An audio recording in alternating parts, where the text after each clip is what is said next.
أسألكم بالله، هل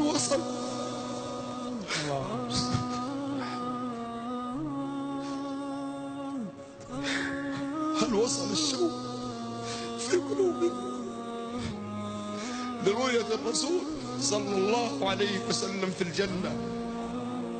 هل اشتاقت قلوبنا لرؤية محمد صلى الله عليه وسلم؟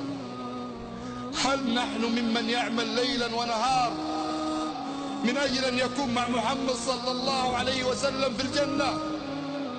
محمد صلى الله عليه وسلم يقول: أولى الناس بي يوم القيامة أكثرهم صلاة علي. من يوم غربت شمس هذا اليوم لنا 3 و4 ساعات، كم مرة صلينا على محمد صلى الله عليه وسلم؟ كيف حالنا مع سنة الرسول؟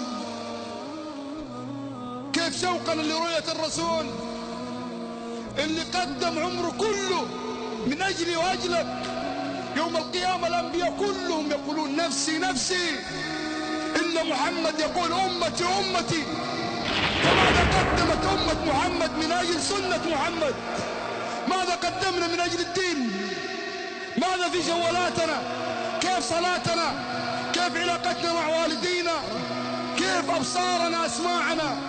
لابد يا أحبتي أن نعرف من هو محمد صلى الله عليه وسلم حتى نتبعه، حتى نقتدي بسنته، حتى نكون معه في جنة عرضها الأرض والسماء.